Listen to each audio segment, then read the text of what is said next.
Grabar, ahí está. Bien, bueno, vamos a comenzar ahondando en este síntoma tan importante, ¿no? Por lo que se traduce en el motivo de consulta más frecuente, porque si hay algo realmente que molesta a la persona y al paciente es el dolor, ¿sí? Pero bueno, justamente el dolor tiene que ser así, una sensación displacentera, para que la persona busque una solución, una ayuda, o se aleje, o se desprenda de algo que le está ocasionando ese dolor. De ahí que hay un dicho que dice, si te duele es porque estás vivo. ¿Mm? Si te duele es porque estás vivo. Por lo tanto, el dolor, si bien es un síntoma, porque lo percibe solamente la persona que lo padece, pero también podríamos decir que es no un signo semiológico, pero es un signo de alerta, una advertencia del organismo que algo malo está sucediendo. ¿Sí? Algo malo está sucediendo. Entonces, el dolor, si bien es molesto, feo, a nadie le gusta tener dolor, y hay cada dolor que son muy feos, pero está alertando de cierta situación, de cierta situación. Y le obliga a la persona a buscar ayuda o alguna solución. ¿Sí?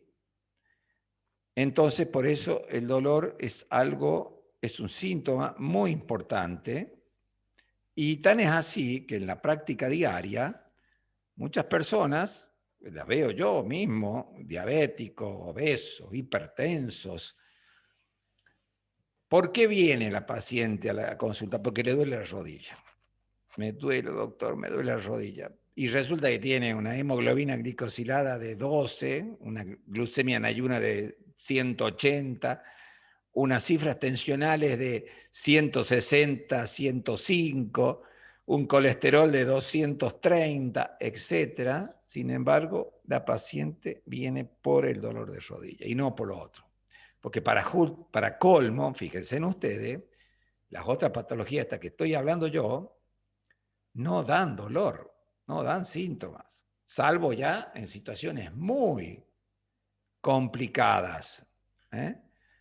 Entonces, por eso que ya sabemos ustedes, ya sabemos todos, perdón, que los hipertensos, ya cuando veamos hipertensión arterial, se calcula que el 50% de los hipertensos no sabe que son hipertensos. ¿Sí? Por eso se estimula, y esto lo van a ver en APS y en salud pública, al sistema de salud que salga a buscar y diagnosticar hipertensos. Porque sabemos que la hipertensión no da síntoma. Es un mito realmente, chicos, es un mito que la presión te haga doler la cabeza, etc. No, en todo caso es al revés. El paciente tiene una cefalea por otra causa y el dolor es el que te hace elevar la presión arterial.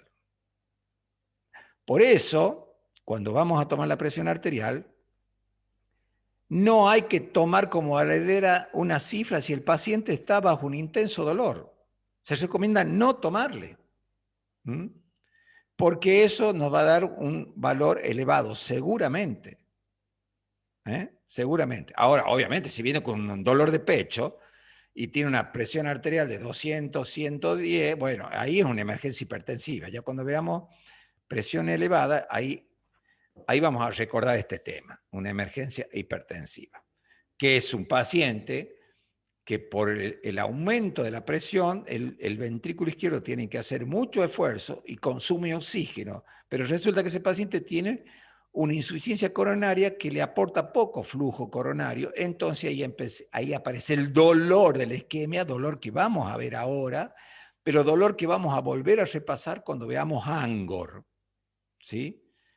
Dolor que vamos a volver a repasar cuando veamos ANGOR o angina de pecho. Bien, dicho esto, vamos a avanzar Y acá tenemos algunos conceptos, como el que están viendo ustedes ahí. Se me quedó clavado acá la imagen arriba. Fíjense en ustedes, es un síntoma el dolor, ya todos sabemos que es un síntoma, pero se lo considera una enfermedad cuando el dolor es crónico, cuando el dolor ya se hace crónico. Y de hecho, los dolores crónicos, invalidantes, incapacitantes, como los dolores oncológicos de personas que padecen cáncer, tiene inclusive un tratamiento especial y entra dentro de lo que se conoce como los cuidados paliativos, con medicación que no es de uso habitual, como los opioides. Entonces ahí el dolor en forma crónica ya se considera una enfermedad, pero todos sabemos que es un síntoma. Como yo les había estado comentando, es un motivo de consulta frecuente. Creo que el más frecuente de todos. Atención primaria y en el primer nivel de atención, que son los centros de salud. Cualquier consultorio es el primer nivel de atención. El segundo nivel ya son los pacientes internados, ¿no es cierto? Todos hemos tenido dolor alguna vez. Ya acabamos de decir, si sentimos dolor es porque estamos vivos. Todos hemos tenido dolor de algún tipo alguna vez. Alterando en mayor o en menor medida la calidad de vida personal, social o laboral. ¿Sí? Esto lo vemos diariamente en distintos tipos de personas y distintos tipos de dolor. Cómo un dolor de muela te puede cambiar la cara totalmente, el ánimo, todo. Es muy feo el dolor de muela. Yo he tenido unas veces, ¿no? También he tenido un dolor cólico porque tuve una colecistitis. También he tenido un cólico renal. Y también he tenido un dolor somático profundo por una fractura de peroné cuando me caí de la bicicleta. Así que puedo hablar con mucha autoridad sobre dolor, porque los he padecido. Y seguramente todos ustedes también han padecido algún tipo de dolor en su vida. Muy bien. La Asociación Internacional del Dolor definió al mismo como esta experiencia sensorial y emocional displacentera. Exactamente, emocional displacentera. Porque si no fuese displacentera, nadie buscaría ayuda ni una solución. Justamente, esa característica lo hace que el paciente busque una solución o acuda a la consulta. Y miren esto es muy interesante, asociada a daño, fíjense, potencial, o sea que quiere decir que no está el daño, pero al paciente ya le duele, o actual de los tejidos. ¿Qué significa daño potencial? Bueno, esto viene de la experiencia. Si yo ya tuve varios dolores en cierta localización o si varias veces me he quemado, ¿no? Ya cuando veo el fuego puedo ya empezar a experimentar el dolor. Fíjense, o asociada a daño potencial. También se puede correlacionar esta definición.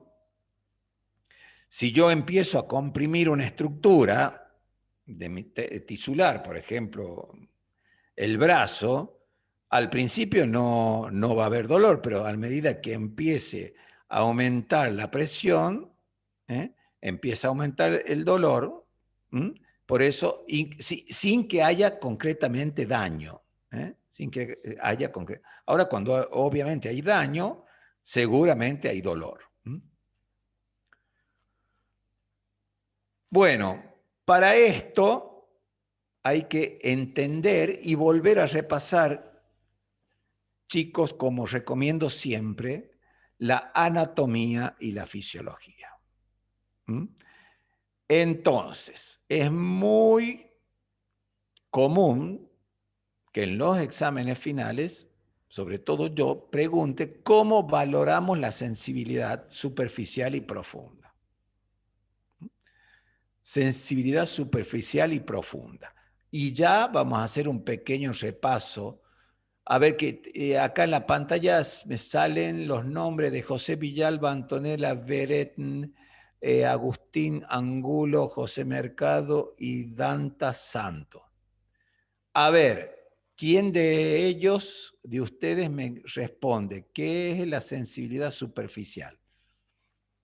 ¿Qué esfera involucra la sensibilidad superficial?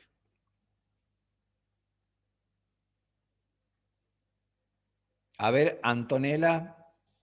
Profe, yo. Sí. Sería la piel, la sensibilidad de la piel, la musculoesquelética, y creo que la profunda sería de las vísceras. Eu puedo No. hablar que la sensibilidad superficial, profe, está incluido las sensaciones del tacto, del frío, del calor y del dolor. Sería el tacto térmico y la dolorosa, que es captado por los receptores de terminaciones libres, que la vía es la espinotalámica lateral, que lleva directamente la sensación a la médula espinal. Exacto. Tal cual como dice el doctor Danta Santos. ¿Mm?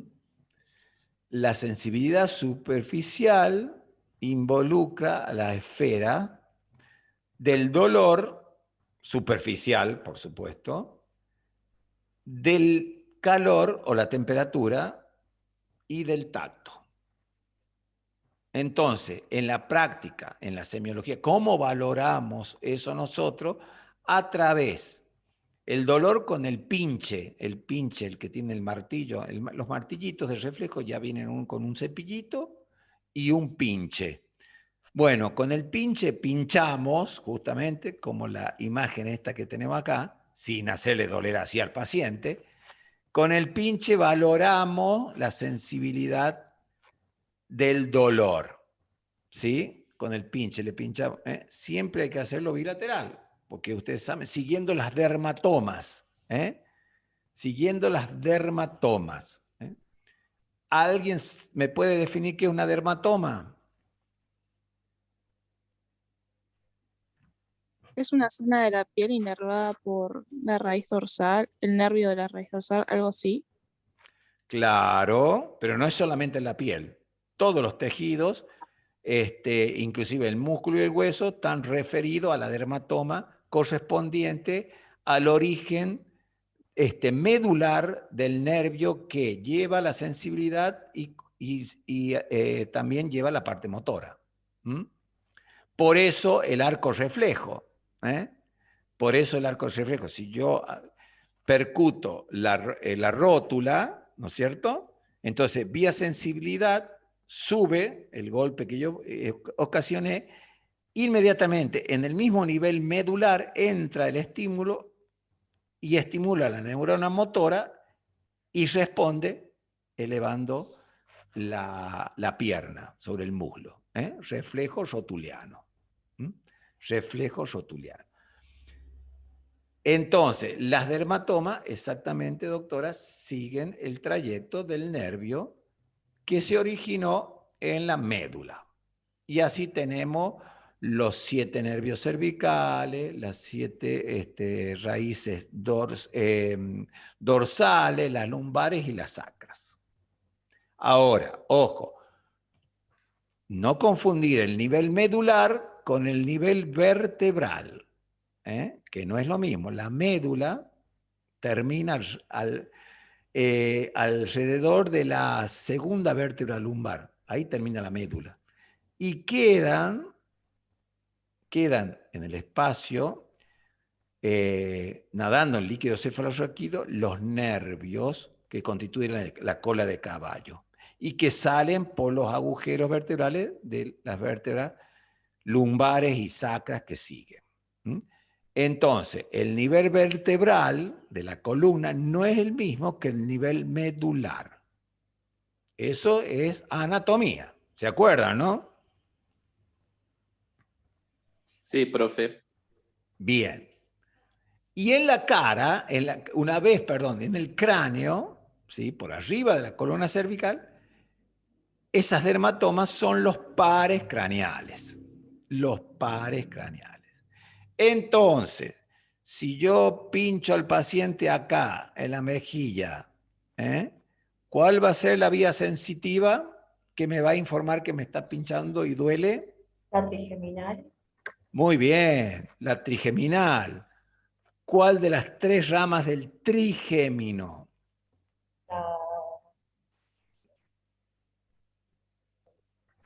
Bueno, claro, justo en el límite puse yo. A ver acá. La maxilar inferior, profe. Claro, la maxilar inferior o mandibular, maxilar superior y oftálmica. Las 3 ramas del trigémino, exactamente. Entonces, a mí me duele cuando me pinchan vía trigémino. Vía trigémino. Y si me pinchan acá el conducto auditivo externo y el pabellón de la oreja, ¿cuál sería la vía sensitiva? Del coclear. Pero ese nervio rama ¿a qué nervio ¿El pertenece? auditivo? Nervio auditivo. No, Para craneal. no, el del auditivo, FA8. chico, solamente es un nervio sensorial, solamente para la audición. No es ni sensitivo, ni motor, ni autónomo. Vamos a ver que los pares craneales, hay pares craneales que solamente informan de una esfera y hay pares craneales mixtos. El más mixto de todos los pares craneales es el facial.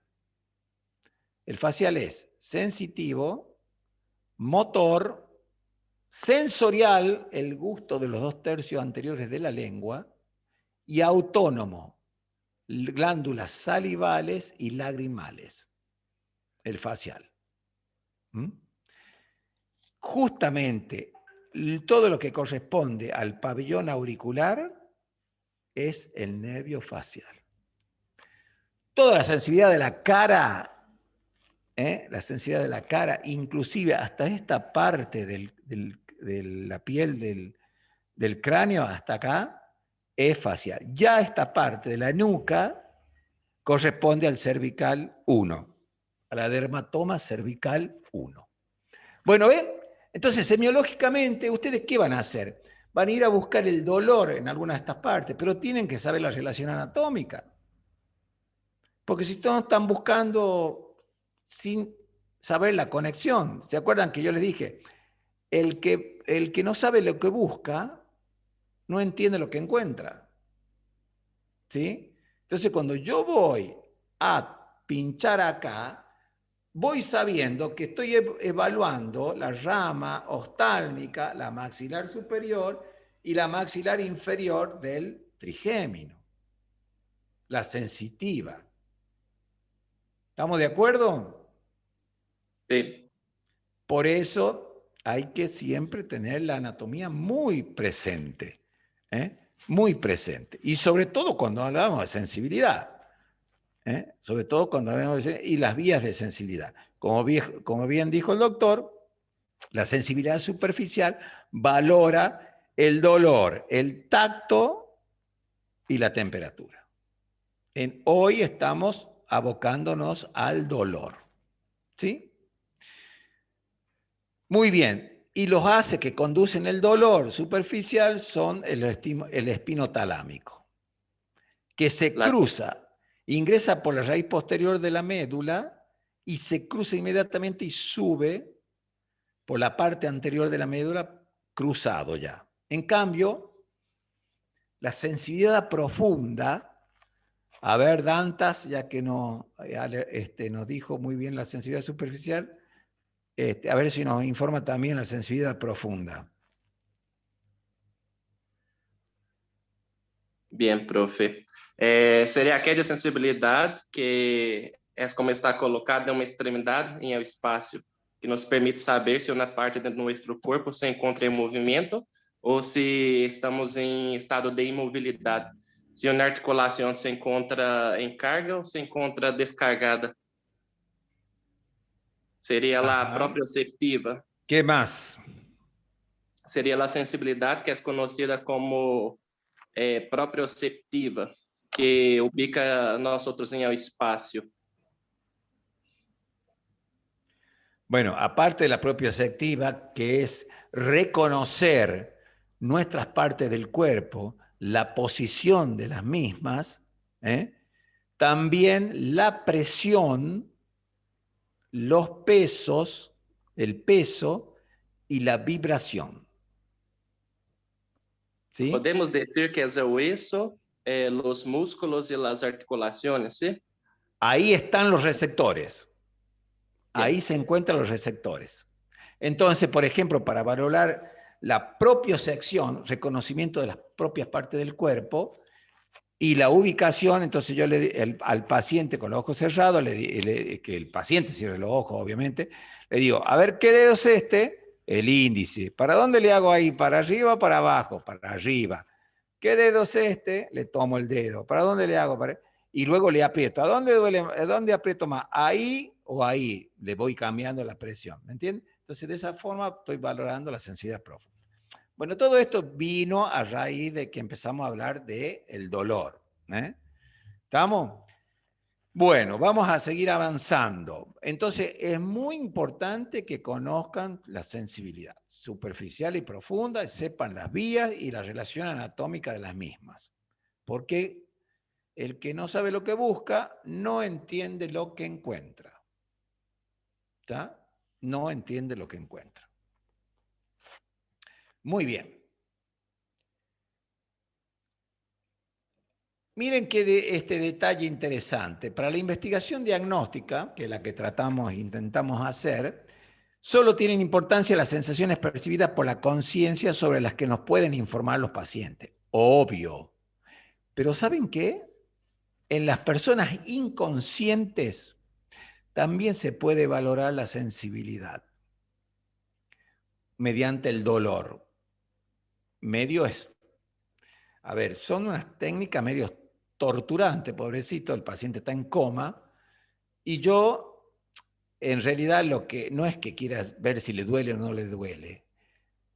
Lo que se hace es provocarle dolor para ver qué tipo de respuesta tiene ese paciente en coma. Esto lo vamos a ver cuando veamos la escala de Glasgow, al último del año, allá por octubre vamos a ver eso. La valoración neurológica de la escala de Glasgow, donde, de acuerdo a cómo el paciente responde al dolor, por supuesto, un paciente en coma no te dice, ay, me duele acá, me duele, no, está en coma, está totalmente inconsciente, pero el paciente responde con ciertos movimientos, y de acuerdo a eso podemos determinar más o menos el nivel de lesión, pero un paciente que está muy comprometido. Eso se usaba mucho antes cuando no existían métodos diagnósticos como la resonancia y la tomografía. Ahora con la resonancia podemos determinar tranquilamente el lugar de la lesión. Bueno, muy bien, seguimos. ¿Y ahora por qué nos sigue esto?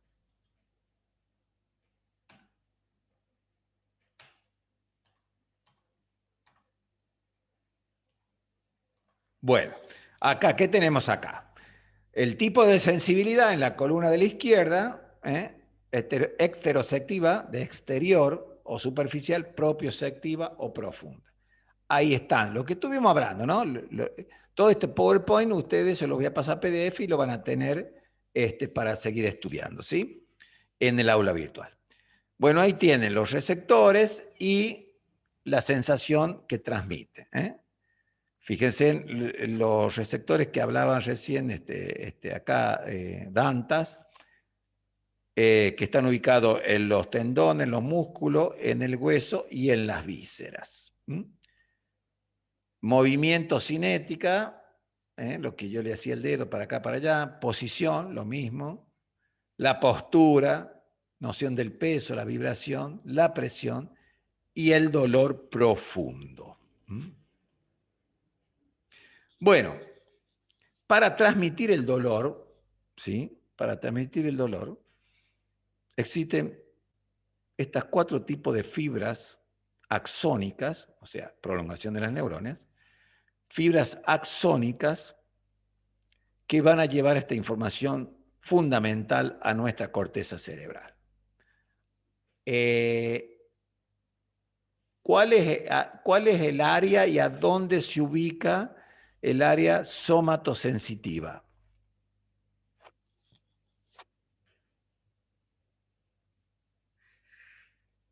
En la corteza 1, 2, 3 de Brodmann. ¿Y dónde está la 1, 2, 3? El lóbulo parietal. ¿Por detrás o por delante de la cisura? Por Por delante de detrás. la cisura. Por detrás. Por detrás, por delante Por del detrás. frontal. Por delante está el área 4, que es la motora. Bueno, muy bien. Siempre estudiando anatomía, chicos. Bueno, como pueden ver ustedes, podemos ejemplificar esta fibra axónica como si fueran cables de conducción eléctrica, como los cables del velador, el cable del ventilador o del televisor, como quieran. ¿Qué tienen los cables? ¿Cuál es uno de los mejores conductores de electricidad por el que están compuestos los cables? Mielina. El Cable cobre. de la neurona. El mielina. cobre, profe. El cobre. El cobre. Estaba preguntando los cables eléctricos, chicos. El cobre. Chile tiene mucho cobre, uno de los países con más cobre. Bueno, el cobre. Bien. Entonces hagamos de cuenta que este es el cobre, el rojo, y esto en amarillo es la goma que recubre los cables, la goma o el plástico. Bueno, ¿cuál creen ustedes de estas 4 fibras que va a conducir mejor y más rápido el estímulo doloroso? El alfa. La A. Muy bien. Miren, la A, porque primero si lo compararíamos con un cable eléctrico, la A tiene mucho más cobre, mucho más hilos de cobre. Y además tiene mucha más capa aislante, entonces no se pierde nada de la energía y conduce mucha y muy rápido y muy precisa. Profe, Entonces, sí, perdón. adelante. Yo he leído que hay una regla que a mayor diámetro del axón, mayor velocidad de conducción. ¿Esto se aplica a cualquiera o no? Sí, exacto, exacto. Ahí tienen, ¿ven? Este es el diámetro ahí, si lo medimos, a mayor diámetro, comparado con esto, miren el diámetro de este, a mayor diámetro del axón, mejor conducción. Tal cual. E seria la de Schwann se fosse em el sistema periférico e el oligodendrocito se fosse em el sistema nervioso central. Exactamente, exactamente, ¿sí? Tal cual. Bueno, por ejemplo, miren ustedes un ejemplo, el famoso nervio ciático. El nervio ciático es larguísimo. Sale en los agujeros vertebrales sacros, pasa por el glúteo y termina en el dorso del pie. Por eso, cuando hay un compromiso del ingreso medular del ciático, que está mucho más arriba a nivel, hay un dolor que duele toda la pierna. Y cuando hay una incitación del nervio, yo al hacerle elongar el miembro inferior, duele. ¿Pero qué parte duele? La parte del glúteo, la parte posterior y la parte del dorsal y externa del pie. Esa es la dermatoma del ciático. Maniobra típica del nervio ciático. Hacerle levantar el miembro extendido al paciente y obviamente tira y duele. Y produce a veces una sensación de electricidad. No sé si alguno de ustedes ha tenido esa experiencia, algún compromiso del ciático, o tiene algún familiar, algún conocido que lo haya tenido. Yo, profe. González, Sí, cuente, a ayer ver. José me muere de dolor. A ver, cuente, González. No, terrible. Ayer casi no me dormí porque me dolía mucho y bueno, es eso y no hay nada que hacer. ¿Pero está seguro usted que un compromiso del ciático? No, profe. Ah, bueno. Bueno, no, la verdad es que, bueno, creo que es, pero igual no, es como que me fui al médico otro día y tengo una, ¿cómo que se dice? Ay, no sé decir ahora, pero sí Ajá. es, profe, sí es. Y ayer me tenía mucho dolor, pero es terrible. Te Bueno. duele todo, la pierna, el posterior, anterior, todo. Bueno, pero Generalmente es por la hernia de disco que se da en claro. la mayoría de los casos. Lo más común, Esto, Daniel, esto. lo más común es que se trate justamente de una compresión por un desplazamiento del disco. Eso es lo más común. Pero hay otros casos muy, podríamos decirles, increíbles en cierto sentido, por no decir otra palabra más que juzgue más. Yo conozco un caso de una inyección intramuscular que justo le, le pincharon el ciático al paciente. Y la verdad que tardó meses en recuperarse. Y el dolor, y el dolor, para cómo dolor neuropático, que ya vamos a ver más adelante las características de este dolor. Dolor neuropático. Pero bueno, lo más común es por hernia de disco y el diagnóstico se hace con una resonancia. La resonancia ve muy bien las partes blandas, las estructuras blandas. Y en cambio la TAC ve mejor las partes óseas.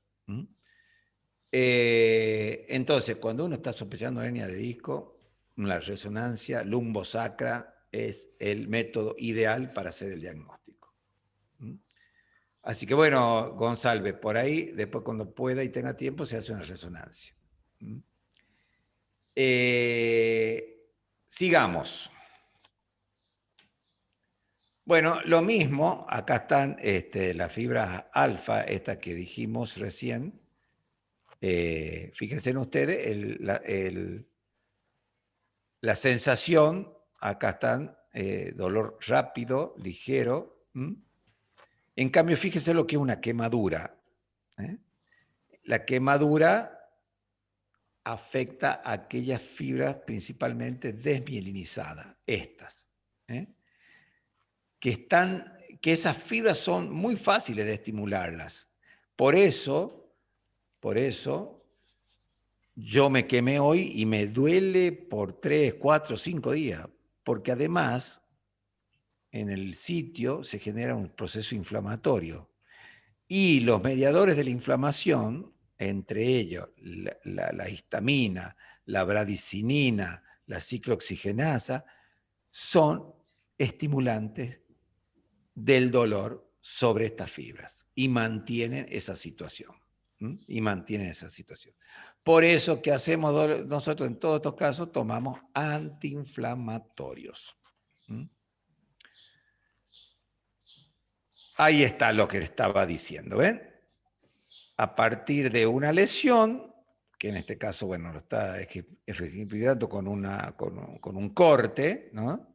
A nivel local se produce una situación de inflamación donde se liberan o se producen o llegan al sitio histamina, bradicinina, 5-hidroxitriptofano, prostaglandinas, y estos mantienen el estímulo doloroso. Pero en toda generación de estímulo doloroso hay una contraparte reguladora, ¿sí? Fíjense en ustedes, para que trate de limitar la sensación dolorosa o la intensidad del dolor. Para que trate de limitar. No siempre sucede, o no siempre es tan potente como para evitar totalmente el dolor, porque acuérdense, necesitamos el dolor, porque el dolor nos informa de que algo malo está sucediendo. Entonces, no podemos inhibir totalmente el dolor, ¿sí? Entonces, acá están, fíjense en ustedes, ingresa por la raíz posterior y luego se cruza y sube formando el haz espinotalámico. Ahí está, más clarito, ¿ven? Acá está el cuerpo de la neurona sensitiva, acá está el axón, hace sinapsis contra otra neurona que está en el asta posterior, y el axón de esta se cruza y forma a partir de acá el haz espinotalámico. Espino de espina, tálamo. ¿Por qué tálamo? Ahí está la estación talámica, antes de llegar a la corteza. Porque passa em el núcleo póstero ventrolateral del tálamo, que é o único lugar que todas as vias sensitivas têm que ascender. ¿Y por qué? ¿Para qué hace eso? Porque o tálamo é o secretário do cerebro. De aí passa todo. Exceto el par craneal 1, que es el olfativo. Muy bien lo que está diciendo, pero le falta todavía el fundamento de por qué pasa por el tálamo. Porque está bien, escúchame, esto que están viendo ustedes acá es el haz espinotalámico, ¿sí? Profe. Hasta ahí. Pero de ahí tenemos esta vía que es la que lo hace consciente. Me duele el dedo gordo, me duele el glúteo, me duele el diente. Pero desde el tálamo salen otras interrelaciones para otros sitios del sistema nervioso central, inclusive el sistema nervioso autónomo. Por eso un dolor intenso puede llegar a producir taquicardia, puede llegar a producir vasoespasmo, incluso puede llegar a producir un shock y el paciente hace un síncope por el intenso dolor. ¿Sí? Fíjense en ustedes, o sea que a partir del tálamo hacen muchas interrelaciones hacia otros centros importantes. Pero lo más importante... perdón, uno de ustedes me quería decir algo, perdón. Sí, adelante.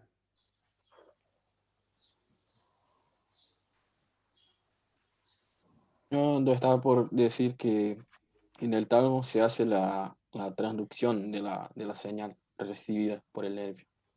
¿Y qué significa eso? Para saber qué le duele. No, para saber qué le duele está acá, el área somática. ¿Saben ustedes lo que es el homúnculo? El homúnculo. ¿Nunca han visto un gráfico donde acá hay una cara con una boca grande, un labio grande, las manitos, y por acá está la cola, y para acá adentro cuelgan los miembros inferiores? Sí, sí, profe. Bueno, esa es la distribución de la sensibilidad de acuerdo al sitio. Entonces ahí se hace consciente qué parte nos duele. No, lo del tálamo, el tálamo le da el toque afectivo. El tálamo es lo que le da el carácter de displacentero. Displacentero. Hay un síndrome terrible que es el síndrome talámico, donde el paciente le duele todo el hemicuerpo sin tener una causa. ¿Dónde está el daño? Realmente en el tálamo. Entonces, si yo tengo un daño en el núcleo del tálamo, ¿sí? Me va a doler todo mi cuerpo. Perdón, me va a doler todo mi cuerpo, porque la información se cruza acá, ¿me entienden? Entonces, si yo tengo un daño en el tálamo izquierdo, me va a doler todo mi cuerpo derecho. Terrible. Es el síndrome talámico. Gracias a Dios no es muy frecuente, ¿sí? Entonces, lo que el tálamo le agrega al dolor es lo displacentero. Y generalmente es ahí donde actúan los opioides, como la morfina, el fentanilo, la metadona, la oxicodona, y por eso ya deja de ser displacentero. Entonces, por eso los pacientes se hacen tan adictos, porque no quieren tener más dolor. Apenas tiene un dolor, buscan el opioide porque saben que les saca la parte displacentera. Bueno, los que han usado el metilfenidato, también dice, no solamente que te saca el dolor, sino da cierta sensación hasta de placer. Entonces hay muchos adictos. Y los que conocen mucho estas drogas son los anestesistas. Y hay muchos anestesistas altos consumidores de metilfenidato. No sé si alguno de ustedes ha tenido la oportunidad de tomar un opioide o usar opioide en alguna situación. Quisiera que me compartan la experiencia.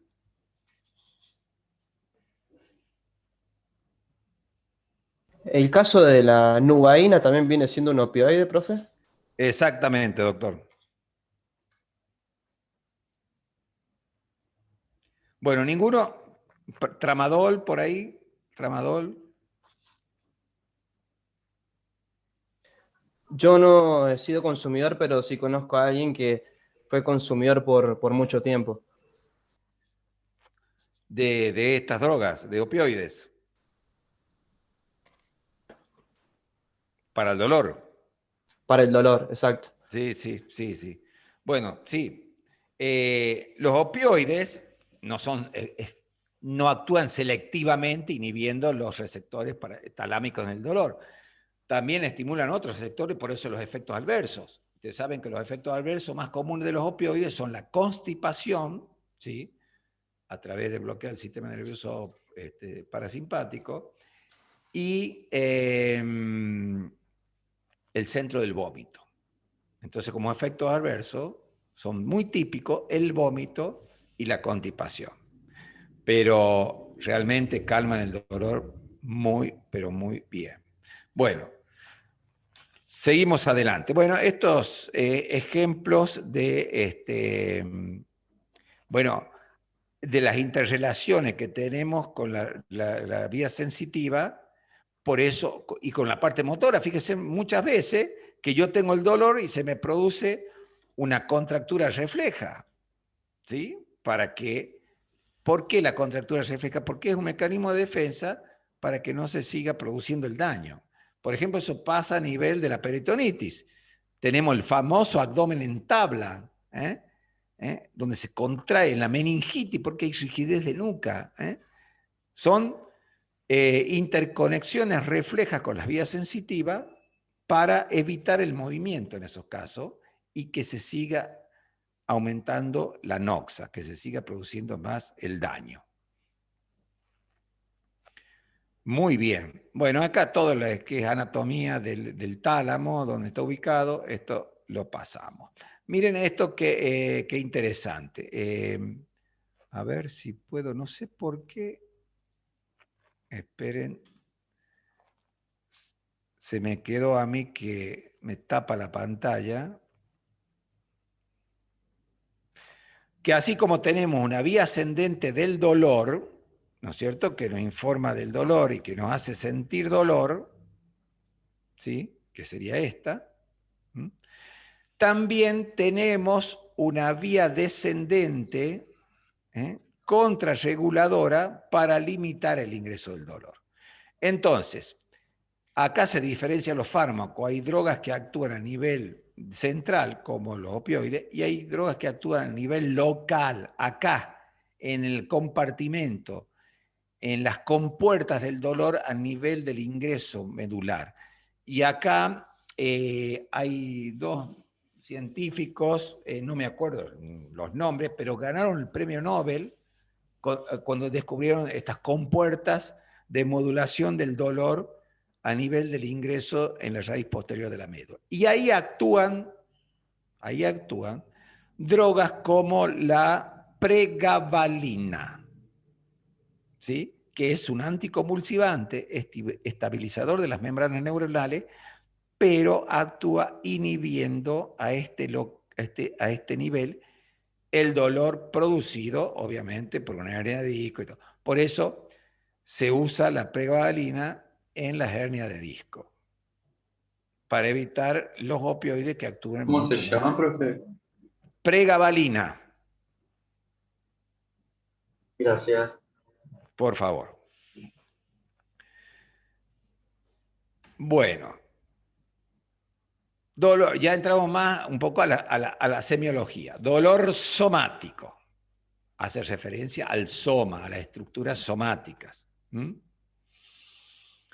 Obviamente proviene del daño tisular, una cortadura, un desgarro, inclusive una fractura, un dolor óseo, causado por liberación de la sustancia de las células dañadas. Ustedes ya saben cuáles son: bradicinina, 5-hidroxiestamina, prostaglandina, que estimulan los nociceptores distribuidos en las pieles y los tejidos. Típico. Bueno, ¿alguien de acá de la clase ha tenido alguna fractura alguna vez?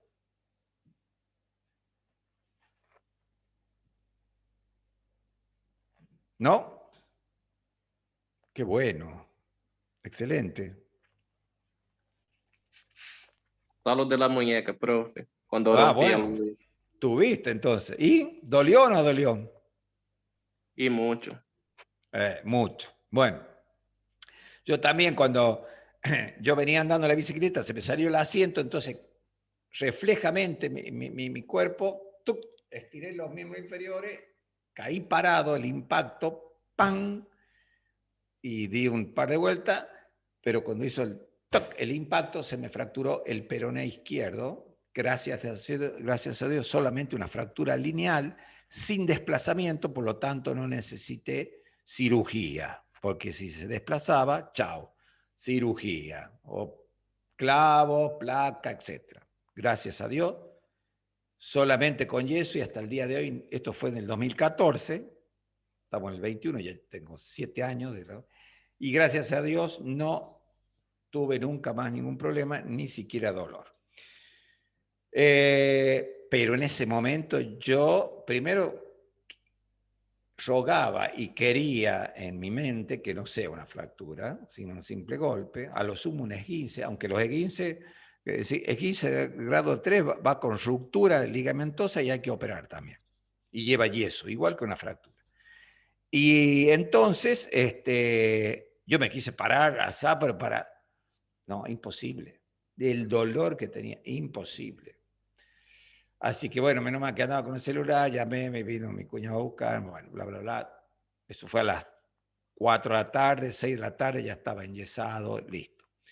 Pero realmente el dolor muy importante, muy importante. Tampoco era para morirse, pero un dolor importante. Comienzo repentino, bien localizado, te duele ahí en la lesión, permanece, por eso continuo. Bueno, el tema de sordo es una expresión, no está bien clara, puede tener distintas interpretaciones, pero sordo es como que está presente sin estar predominando, digamos, una cosa, podríamos explicarlo de esa manera. Bueno, ejemplos de este tipo de dolor son los causados por lesiones, como le acabo de contar. Yo la viví en carne propia, fractura de peroné. Bueno, acá Dantas, fractura de muñeca. Y también fracturé la mandíbula, profe, hace un mes más o menos. ¿Qué cosa te fracturaste? La mandíbula. ¡Wow! ¿Y eso cómo fue? Porque tuve un aumento de presión, quedó a 20 por 8, y tuve una hemiplegia izquierda, y así se rompió mi mandíbula con la fuerza contraria del músculo. ¡Wow! ¡Qué raro, eh! Rarísimo. ¿Qué edad tienes vos? 23. ¿Y por qué esa cifra tensionaria? O sea, que tomás antihipertensivos. ¿Cuál es el diagnóstico? Segundo el médico, fue estafa, esgotamiento mental. Y de ahí me pasó carbamazepina, porque yo tuve múltiples convulsiones y me dio paro cardíaco. Ah, peruca, epa. Ah, bueno, entonces la fractura en todo caso fue por la contractura de la convulsión. Eso. Ah, no por una hemiplegia. Al contrario, la hemiplegia no se mueve el músculo. Queda No, bueno, sí, están descritas las fracturas, inclusive de costillas, durante una crisis epiléptica, durante una crisis convulsiva, perdón. No todas las convulsiones son epilepsias, ¿sí? O Una sea que crisis fue convulsiva. larga la crisis, ¿o no? ¿Cómo dice mi hija? Diga, Andrea, Que ¿cómo? fue larga la convulsión que le dio para que se Claro, fracture. es muy bien lo que dice Andrea. No una convulsión de unos minutos te va a hacer una gran fractura. Realmente tiene que tener un tiempo, tampoco va a ser una hora una convulsión, porque no, ¿saben por qué no puede durar mucho una convulsión? Porque se Porque quedan sin oxígeno durante la convulsión. no tanto. Bueno, algunos sí, al contraerse mucho los músculos respiratorios pueden, claro, no está expandiendo, pero por otro lado porque se agotan los neurotransmisores. Porque la convulsión generalizada es una arritmia cerebral. Entonces, los neurotransmisores, dopamina, catecolamina, 5, todo eso se liberan y se agotan en el receptor, hasta que se recuperan. Tiene que pasar un tiempo y ahí puede volver a otra crisis. Sí, Pero segundo sí, el médico, yo no soy epiléptico, eso que es lo más raro, porque nunca tuve crisis. Y mismo con el fenobarbital, no paraba la convulsión, así que cuando se terminaba una, en 2 minutos volvía la otra. claro, realmente. Y la fractura de mandíbula,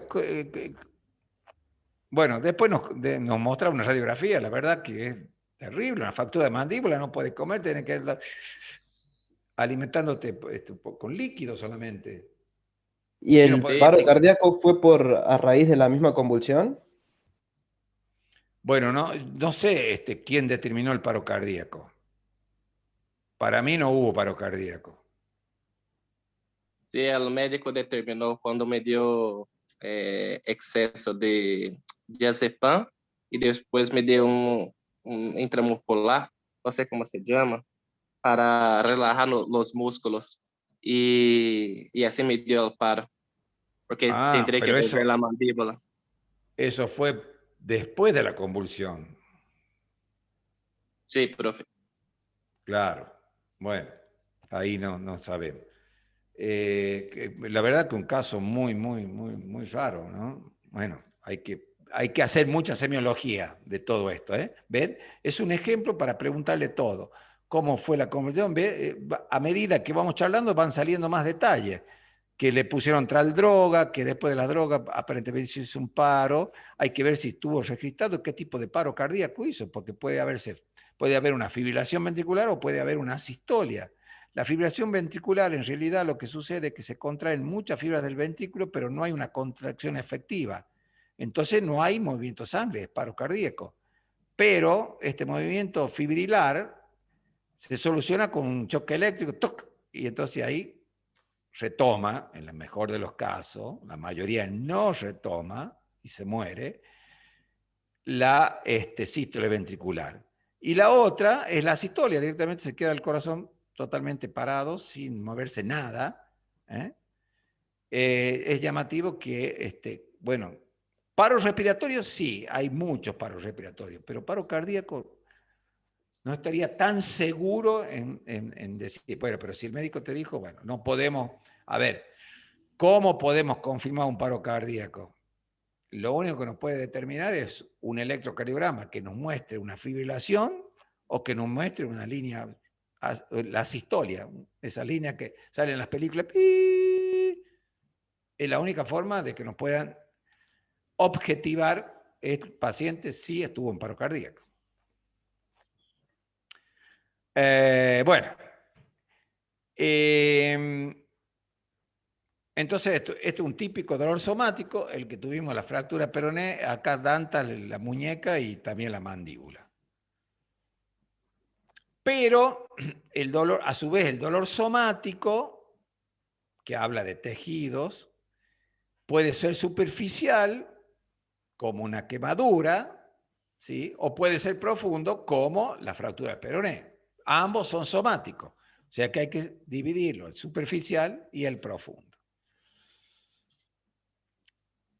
Ahí está el ejemplo de la quemadura, ¿no es cierto? Doctor, el tipo de la quemadura. Y que puede quedar por mucho tiempo.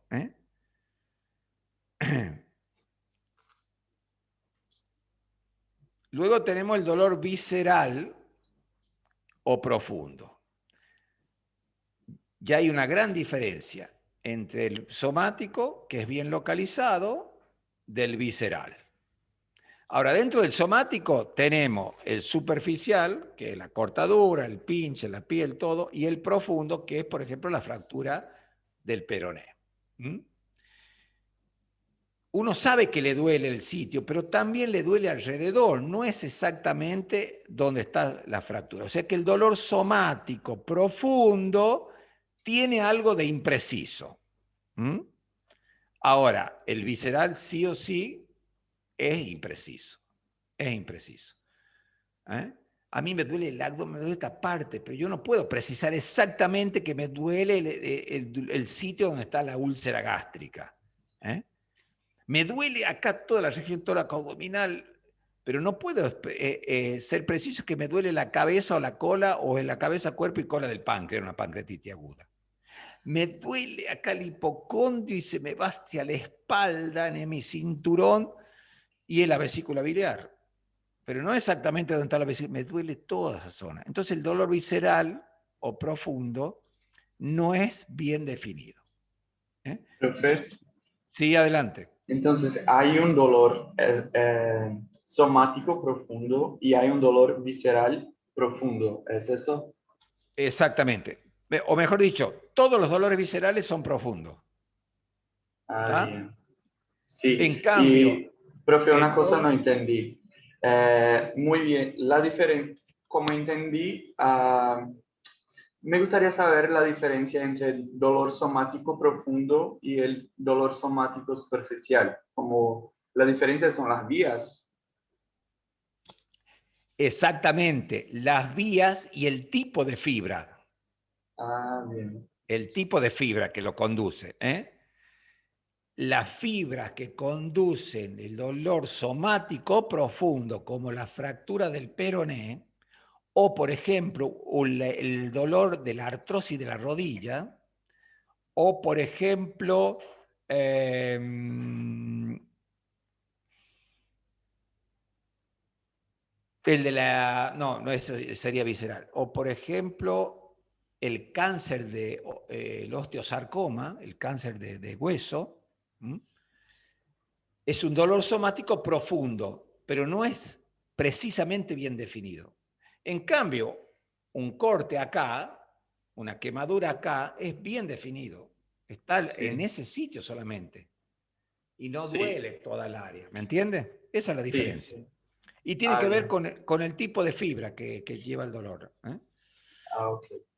El dolor visceral es siempre, el dolor visceral siempre profundo y está conducido por fibras amielínicas o con muy poca mielina. Por eso no es un dolor bien definido, con un límite bien preciso. ¿Me entiende? Sí, sí. Muchas gracias.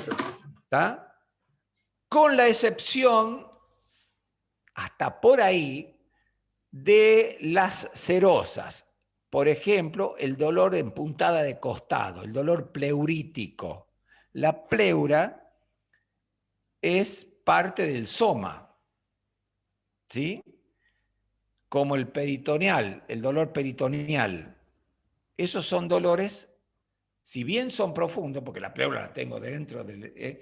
pero corresponde al tipo de dolor somático superficial porque es una serosa.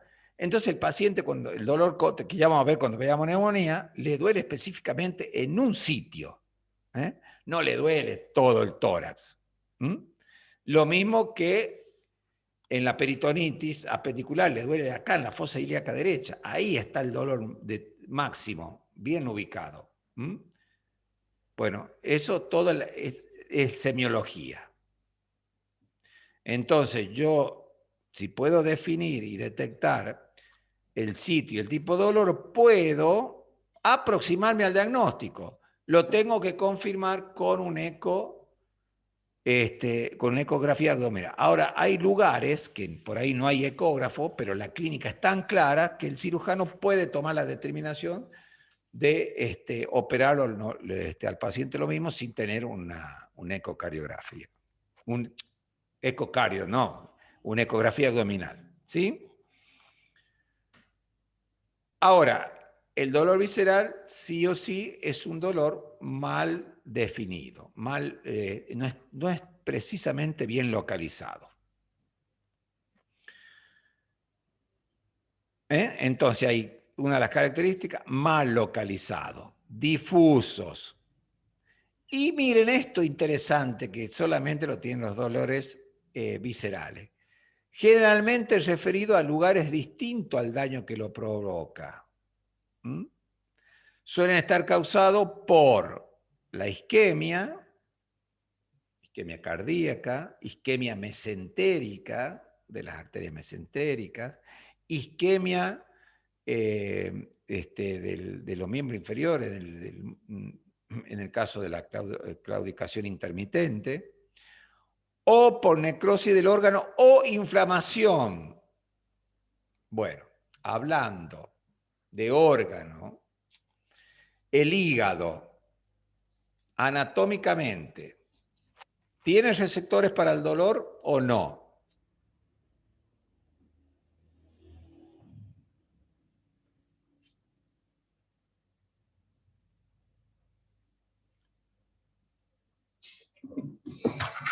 Yo creo que no, porque las terminaciones libres generalmente están en la piel.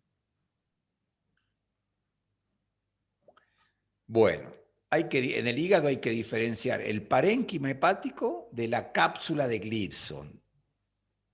La cápsula de Gleason es una derivación del peritoneo y esa es la que tiene receptores para el dolor.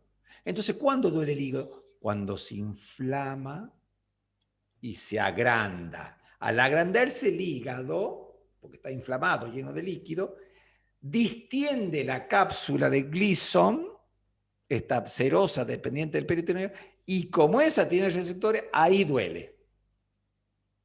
Si no, el hígado no tiene receptores para el dolor en el parénquima, en el hepatocito, en los lobulillos hepáticos, no hay receptores para el dolor. ¿Dónde hay receptores para el dolor? En la cápsula de Gleason.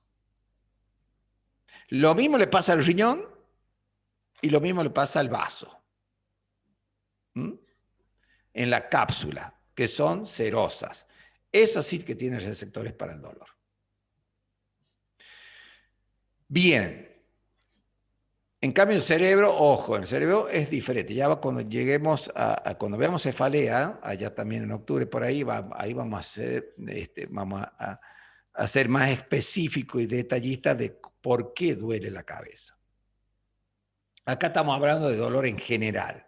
Después, a medida que vamos viendo cada aparato y sistema, vamos a ir viendo los dolores específicos. Bueno, ahí está, inflamación de la cápsula hepática, entre otros. Miren acá.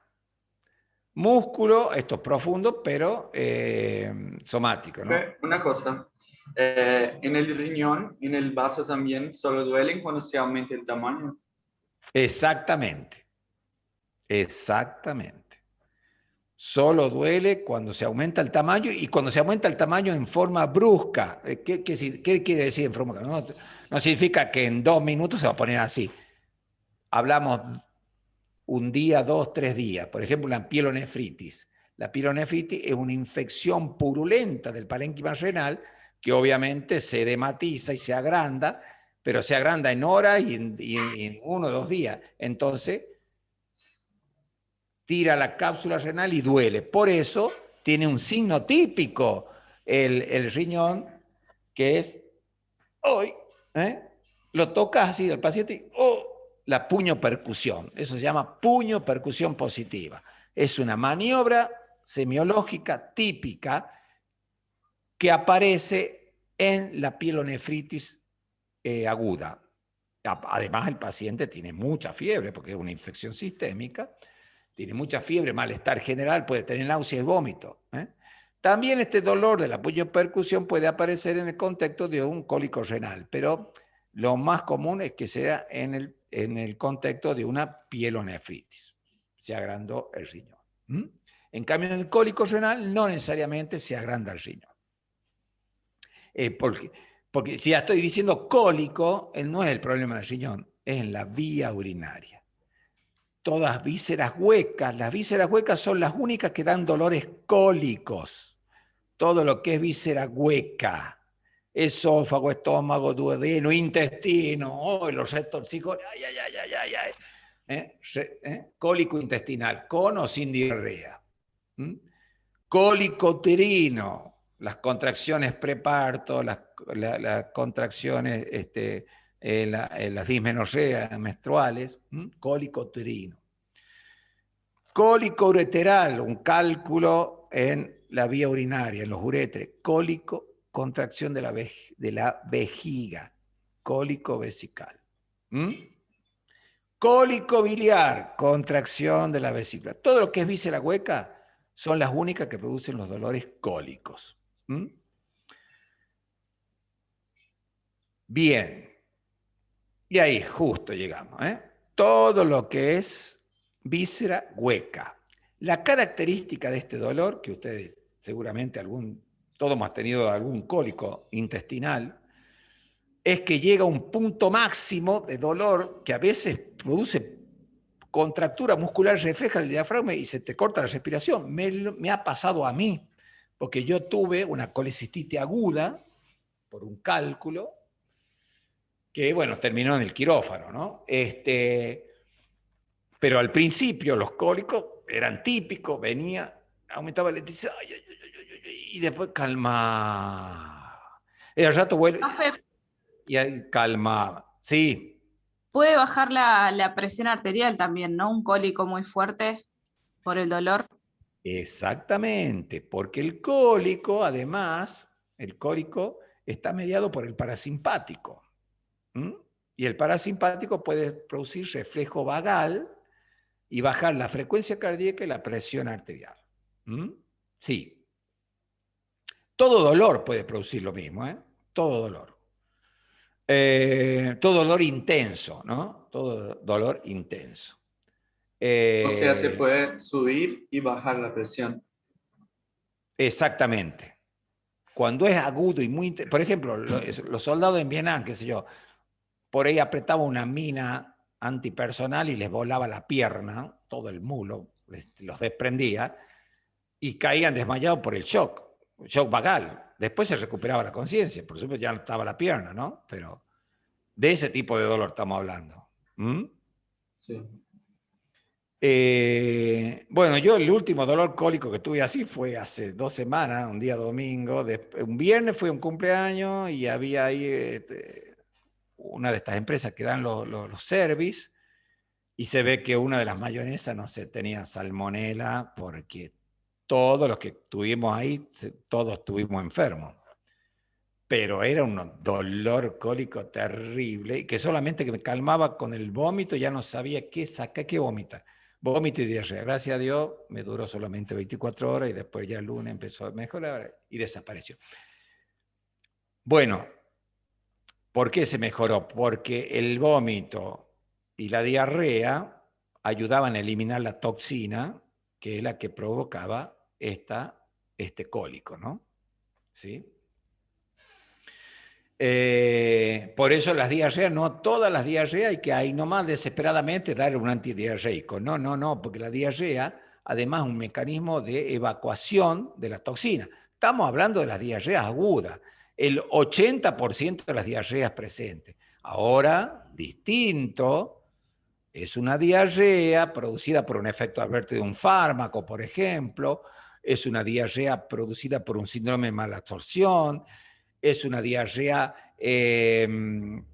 como es por un síndrome de intestino irritable. Ahí es diferente.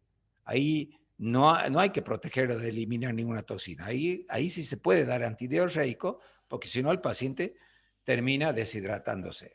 En cambio, estas diarreas agudas tóxicas que todos seguro hemos tenido alguna vez, son muy importantes, porque de esa forma se elimina la toxina bacteriana. A diferencia de la cólera, que tiene mucho arrastre de agua. Bueno, el cólera no hay con qué parar la diarrea. En el cólera no hay que tampoco usar antidiarreicos, sino hidratación, desgraciadamente. A veces a los pacientes del cólera se los hidrataba con 4 vías, o sea, 4 sueros, uno en cada brazo y en las piernas, se los canalizaba por el pie, y las camillas del cólera tenían un agujero justo donde va la cola, digamos, y el balde abajo, porque ahí caía el agua directamente que eliminaba por la diarrea. La diarrea del cólera, ya cuando veamos, es una diarrea secretoria. Altera la bomba sodio y potasio de la mucosa intestinal y pierde líquido, pierde. Por eso es casi agua pura, no es una diarrea esta típica de las toxinas bacterianas, con mucho mal olor, marrón, amarillenta, explosiva, que va al baño, ¡pah! La diarrea del cólera, al principio es así, con olor y todo, pero después es nada, porque es solamente agua. Agua que pierde el intestino. Y por eso hay que hidratarlo, si no se muere el paciente con hipovolemia. Entonces el cólico, y como todo el parasimpático está mediado por receptores de acetilcolina, entonces, ¿qué usamos? Los antiespasmódicos. Los antiespasmódicos, la mayoría son antiacetilcolina. El bromuro, la iosina, por ejemplo, que la buscapina, ¿no? Dolor visceral de la inflamación. Dolor visceral de la inflamación. Acá está el típico dolor de la úlcera gástrica. El del dolor de la pancreatitis aguda. Dolor de la pancreatitis aguda, terrible. Intenso dolor. Esos son dolores producidos por inflamación. Y luego viene el dolor visceral por isquemia. El ejemplo número 1, conocido por todo el mundo, el famoso Angor, dolor Angor pectori. Y cuando empezamos a hablar de dolor visceral, voy a retrotraerme, que decía, referidos lugares distantes al daño que lo provoca. Fíjese, bueno, el ejemplo más típico de todo esto es justamente el Angor. El Angor, si bien hay un dolor retroesternal, también puede doler toda la parte interna izquierda del brazo izquierdo, toda la región cubital. Puede doler la mandíbula, el cuello, perdón, los dientes y la mandíbula del mismo lado. A veces puede doler el hombro derecho y la mano derecha y la muñeca derecha, y a veces el dorso. Fíjense, ¿por qué duele ahí si el problema de la isquemia tengo? ¿Por qué?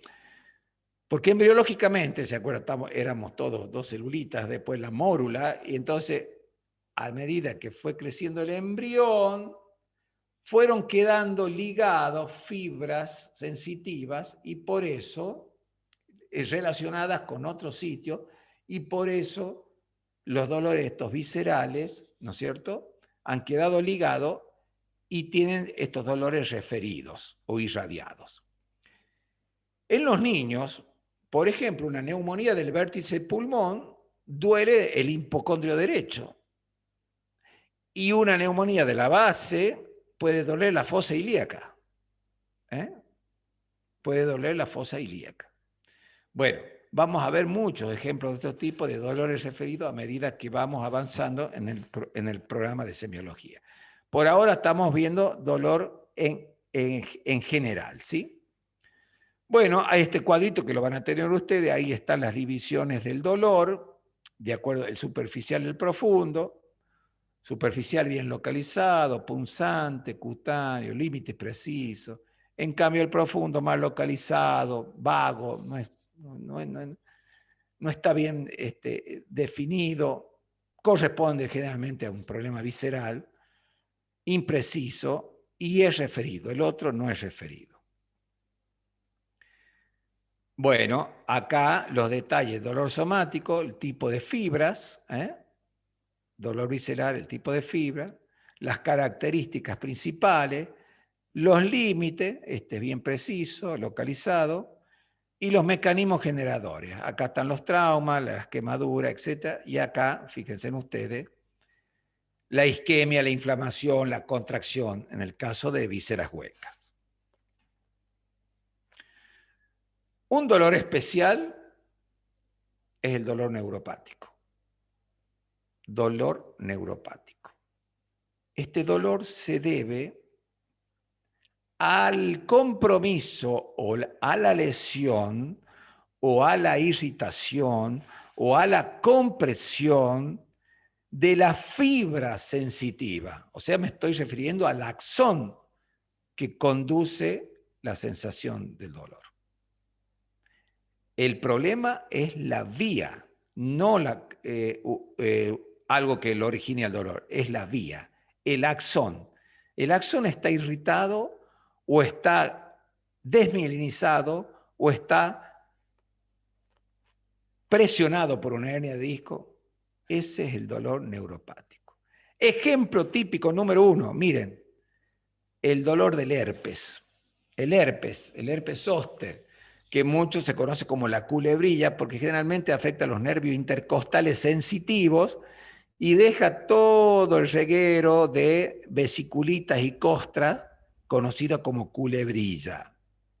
Y es un dolor ardiente, quemante, que solamente un mínimo roce de la ropa le ocasiona dolor. Ese es la típica característica del dolor neuropático. ¿Dónde tenemos también dolor neuropático? En la diabetes, la neuropatía diabética. La neuropatía diabética, que puede ser motora, sensitiva y sensorial. Bueno, la sensitiva puede producir dolor neuropático, como puede producir parestesia, como puede producir anestesia, como puede producir crisis de dolor sin una causa que lo justifique.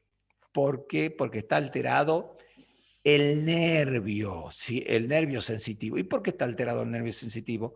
Porque la hiperglucemia crónica glucosila, ¿no es cierto? Y compite con los niveles de vitamina B2 y ácido fólico a nivel de la conducción nerviosa. ¿Mm? Entonces, la única forma de manejar esto es controlando bien la glucosa en los diabéticos. La compresión o infiltración tumoral, ya sea un mieloma, un plasmacitoma medular o un mieloma múltiple, una neoplasia de la médula, un schwannoma, por ejemplo, o la hernia de disco. ¿Sí? Y por último, las enfermedades degenerativas del sistema nervioso central, como la esclerosis lateral amiotrófica, la esclerosis sistémica progresiva, son rarísimas, rarísimas. Acá, lo más común del dolor neuropático, el herpes, los trastornos de los discos, la neuropatía diabética, es lo más común. Entonces, acá el problema está en la vía que conduce, Y tienen estas características, chicos, el dolor neuropático. Hiperalgesia. ¿Qué es hiperalgesia?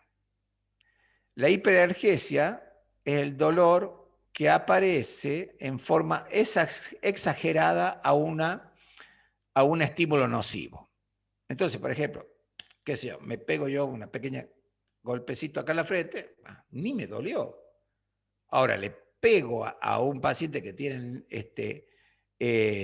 dolor neuropático y sabe el escándalo que hace. ¿Sí? Peor aún es este otro síntoma, la alodinia. Alodinia. Que no es un estímulo doloroso, que es, por ejemplo, el roce de la ropa o el viento, una brisa sobre la zona afectada le ocasiona dolor. Esas son dos características exclusivas del dolor neuropático y que siempre solemos preguntar en los exámenes. que siempre solemos preguntar en los Profe, exámenes. Sí.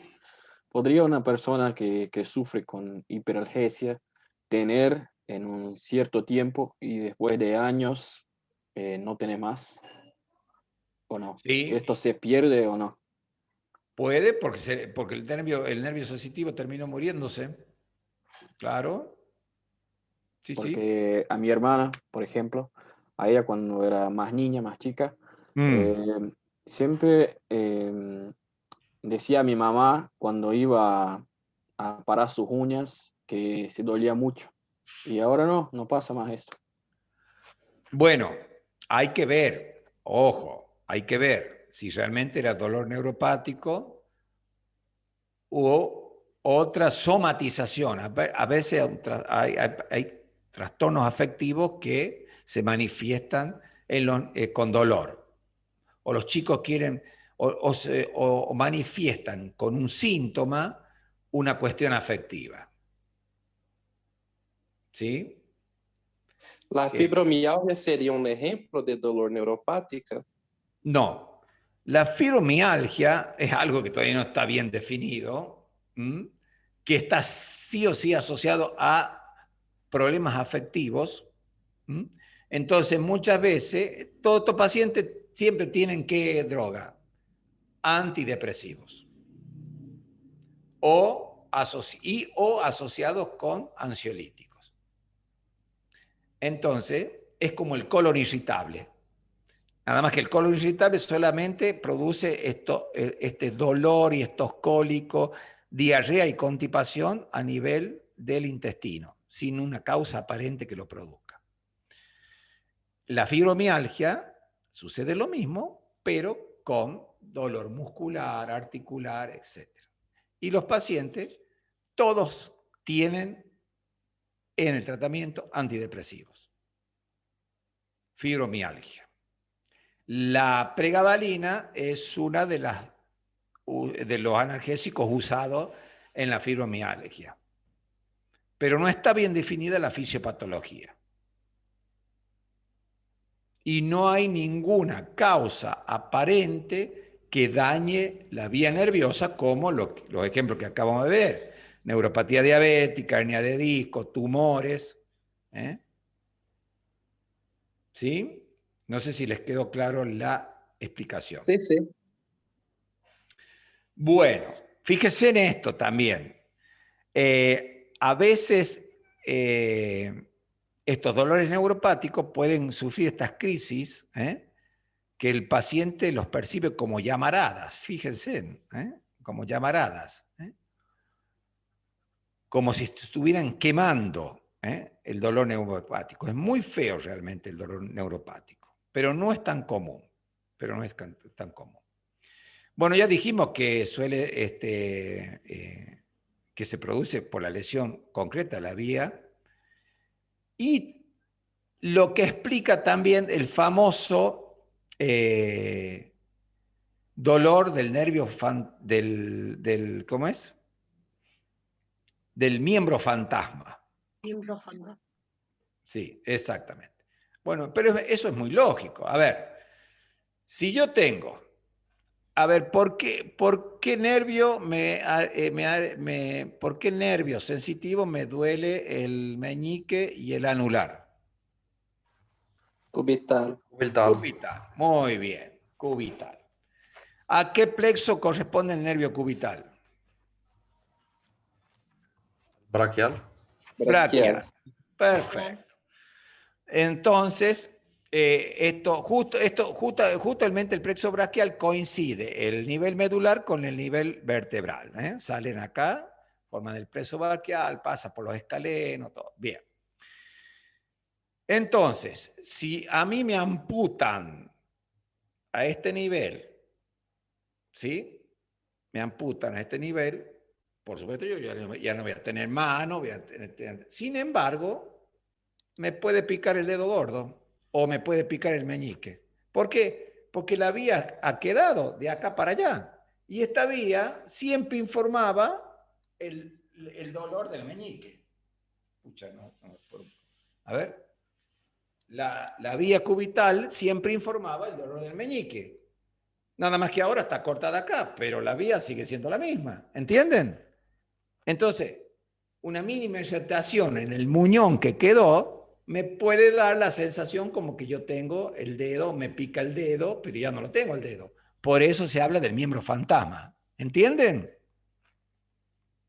Sí. Sí, profe. Pero es lógico. O sea, el cable quedó. El cable que prendía el foco, que estaba acá en la puerta, el cable quedó. Bueno, se quemó el foco, pero el cable quedó. Si yo le pongo un foquito al cable, va a prender también. ¿Entienden? Es exactamente eso. Es fácil de entender. Bueno, miren quién está acá. Nuestro querido tálamo, que yo al principio empecé a hablar del dolor talámico. ¿Estamos? Porque es lo que el tálamo le adhiere la parte displacentera al dolor. Y otro ejemplo típico de dolor neuropático, es la neuralgia del trigémino.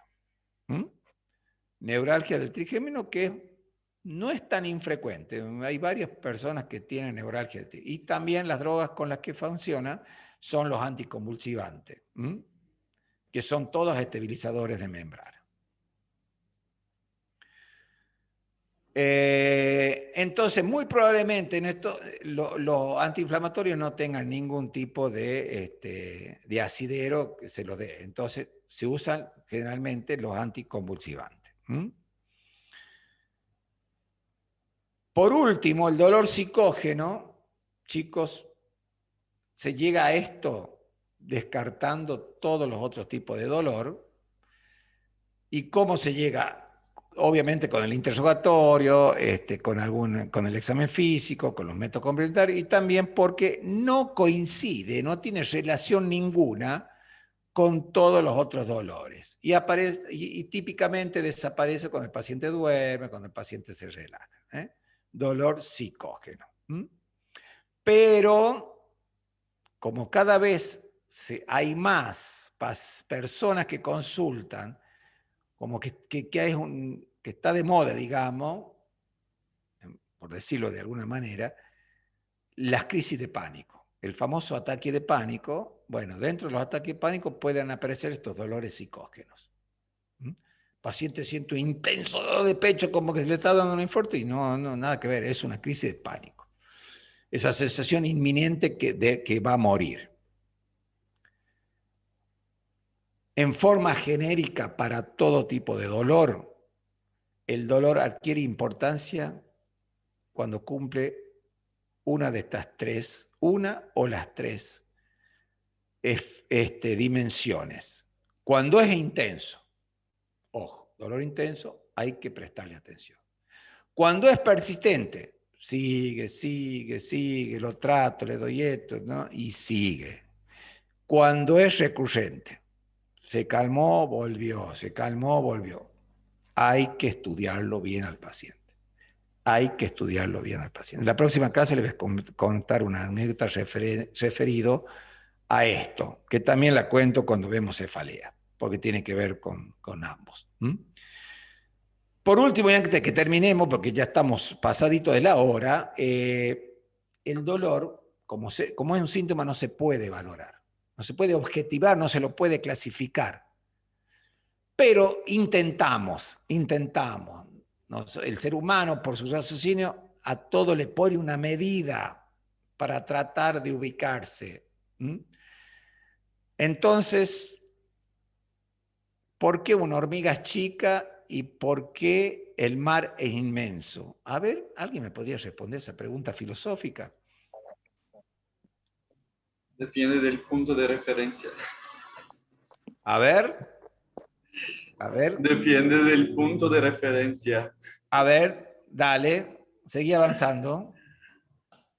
Porque, no sé, una hormiga es pequeña cuando se compara con un elefante y es muy grande cuando se compara con un virus.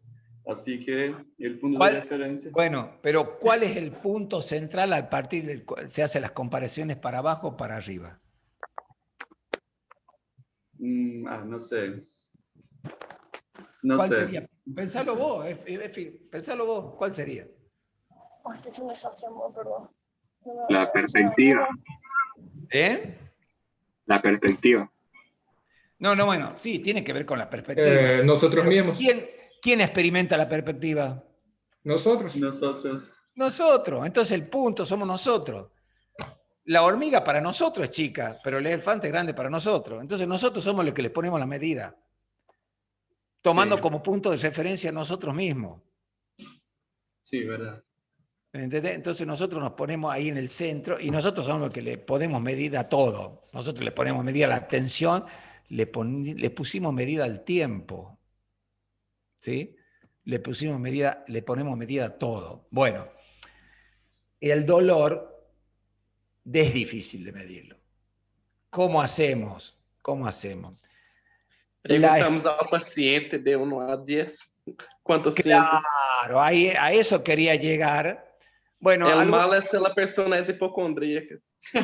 Sí, exactamente. Refieren 15. Entonces, semiológicamente, fíjense en las grandes preguntas de la semiología. ¿Dónde le duele? ¿Cómo es el dolor? ¿Qué lo exacerba? ¿Qué lo atenúa? ¿Hacia dónde se irradia? Ahí está, ¿con qué aumenta? Típicas preguntas de semiología del dolor. Y lo que tenemos acá son distintos tipos de escala. Por ejemplo, esta que dice suave, incómodo. Entonces yo le muestro al paciente esta escala y le digo, su dolor ahora, ¿a dónde lo pondrían? ¿Suave, incómodo, penoso, horrible, agudísimo? ¿O no me duele, o moderado, o es insoportable? La que más usamos es esta. Como decía el doctor, la famosa escala visual analógica, que yo le pongo al paciente. A ver, 0 no le duele nada. Y max y 10 es el peor dolor que tuvo en su vida, le digo yo. El dolor que tiene ahora, ¿dónde me lo ubica? ¿Dónde me lo ubica? Bueno, de acuerdo a las normas de tratamiento, que también las hacemos los hombres, decimos que un dolor de 7 para arriba es indicación de opioides fuertes. Opioides fuertes, como la morfina. Que un dolor de 5 a 7 podemos usar opioides leves como el tramadol o la codeína. Y ya para abajo podemos usar los AINES, ¿sí? Incluido el mismo paracetamol. Bueno, también a alguien se le ocurrió inventar esta escala de expresión facial de los chicos para valorar el dolor en los niños. Yo no hago pediatría, no he escuchado que los pediatras utilicen esta escala, pero bueno. En la clínica y del adulto nos vamos a manejar con la escala visual analógica. Y con esto concluimos. En el PDF les va a quedar todo texto que no lo pasamos, pero he tocado los puntos más importantes de dolor en general. Y como les remarco, a medida que avancemos en el programa, vamos a ir viendo los distintos tipos de dolor. Por ejemplo, el dolor pleurítico, cuando veamos derrame pleural, neumotórax. Después vamos a ver el dolor de la isquemia miocárdica cuando veamos cardiovascular, el dolor de la pancreatitis cuando veamos digestivo, el dolor de la meningitis cuando veamos nervioso. Vamos a ir viendo siempre dolor porque está presente en todo el organismo. Bueno, ¿alguna pregunta, alguna duda, alguna inquietud? Profe, ¿si puede subir la clase hoy? Sí, ¿La grabación? Ya lo convierto en PDF y les subo la clase de hoy y les habilito también las clases grabadas que les dije para la semana que viene, que no vamos a tener la clase del martes, ¿sí? Sí, Profe, bueno. disculpe, ¿y la diapositiva también la va a subir? Sí, este Power lo paso a PDF y lo subo. Listo, gracias, profe. Listo, que anden muy bien, chicos. Un abrazo grande. Chao, profe, gracias. Chao, profe. Chao, profe. Chao, profe. Gracias. Chao, profe, gracias.